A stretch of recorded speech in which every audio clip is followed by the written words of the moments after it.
Merci. Tout à l'heure, vous avez parlé de la liberté éditoriale qui est la vôtre dans la hiérarchisation de l'information. Comme vous m'avez mentionné tout à l'heure, je veux juste vous dire que souffrez qu'il puisse aussi y avoir une liberté politique de choisir des endroits où on a envie, compte tenu d'une atmosphère. Et donc, vous n'êtes pas la seule chaîne dans laquelle, ou la seule radio sur laquelle je décide, ou même la seule émission sur laquelle je décide de ne pas aller. Voilà. Vous n'êtes pas les seuls. Voilà. On a aussi cette liberté et aucune obligation. Je tenais à avoir cette pression. J'ai une question très précise. Dans le plan d'économie de CNews, avec l'objectif de rentabilité, on a compris qu'il y avait un objectif donc d'équilibre. Est-ce que vous pouvez, sur le temps long, identifier la part des dépenses salariales, d'investissement, de correspondants à l'étranger auxquels vous avez renoncé, c'est-à-dire le cœur du métier de l'information, pour pouvoir atteindre précisément cet équilibre? En gros, est-ce que entre iTélé 2016 et CNews 2023, est-ce que vous êtes capable, en comptabilité analytique, d'identifier la part des dépenses consacrées à la rémunération d'acteurs qui produisent de l'information versus ceux qui commentent celle-ci, l'éditorialisent ou fournissent leur opinion? Est-ce que c'est un critère qui vous est demandé, je ne crois pas, par l'Arcom, mais que vous-même, vous pouvez vous assigner comme indicateur de vos dépenses, et notamment des investissements? Je pense notamment à la question des correspondants à l'étranger et du choix d'un reflux perçu par quelqu'un comme moi de la couverture des questions internationales par CNews. Alors, monsieur le député, sur la couverture internationale, nous avons couvert la tragédie du 7 octobre depuis le premier jour. Nous avons envoyé 12 journalistes durant 4 mois en permanence sur le terrain. Donc, vous voyez, nous couvrons l'actualité internationale.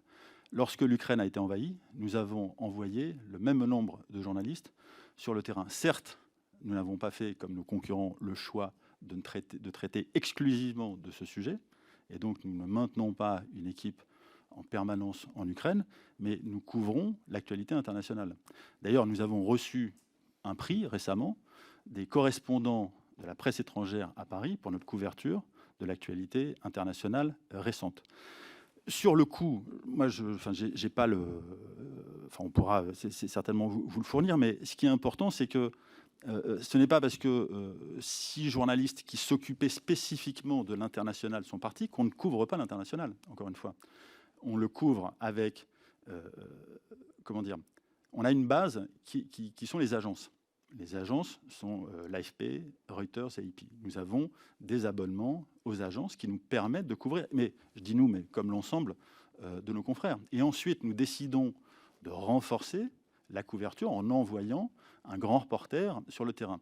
La différence entre le système iTélé que j'ai un peu connu, puisque j'ai travaillé à iTélé durant 2 ans, et le système CNews, c'est que des grands reporters, il y en avait, mais ils ne sont pas à Paris. Il y a des grands reporters qui sont à Paris, il y a des grands reporters qui sont en région. Donc ce qu'on fait, c'est que les grands reporters qui sont en région, qui sont à Marseille, qui sont à Bordeaux, qui sont à Toulouse, qui sont à Nantes, peuvent, ou à Lyon, peuvent effectivement aller sur le terrain international. C'est quand même une spécificité particulière, le journalisme international. Dans une zone de conflit, le terrain de guerre, c'est quand même, comment dire, c'est compliqué, c'est dangereux d'abord, c'est dangereux. Il faut prendre énormément de précautions, avoir des fixeurs, des moyens de sécurisation.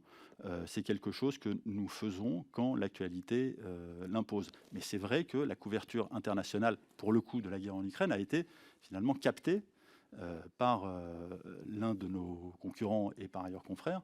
Et donc, effectivement, on ne se rend pas en Ukraine. S'il y avait besoin, nous irions de nouveau. Donc, l'actualité internationale est couverte à CNews, rassurez-vous. Monsieur Viret, très rapidement, s'il vous plaît. Monsieur Viret, très rapidement, allez-y. Mettez votre micro. Il n'y a pas de plan d'économie en tant que tel, puisqu'on a parlé tout à l'heure de plan d'économie au sein du groupe, puisqu'on a fait un plan d'économie, parce que quand je suis arrivé, il y avait 9 directions de production, il y avait des silos dans tous les sens, dans le groupe Canal+, et on travaille mieux ensemble. Concernant CNews, comment on va arriver à l'équilibre? D'abord parce qu'il y a une très bonne maîtrise du budget de la chaîne, avec ses 200 journalistes, ses 50 intervenants et ses correspondants, mais c'est surtout les recettes. Aujourd'hui, l'audience est très forte sur un mois. Vous avez 9 Français sur 10 qui viennent voir CNews. C'est 9 millions de Français qui étaient là hier. C'est une part de marché qui ne fait que progresser. Les écrans de pub sont pleins, 2h47 de pub par jour. On a recruté depuis l'an dernier près de 100 annonceurs nouveaux et le chiffre d'affaires est en train de progresser et nous arriverons, comme l'a dit Maxime et Jean-Christophe, à l'équilibre en 2025. Donc on y est là. Voilà, on n'a jamais été aussi proche de l'équilibre. Donc ce sont les annonceurs qui viennent parce que l'audience est là, parce que CNews est d'abord et avant tout un succès d'audience, plébiscité par nos concitoyens.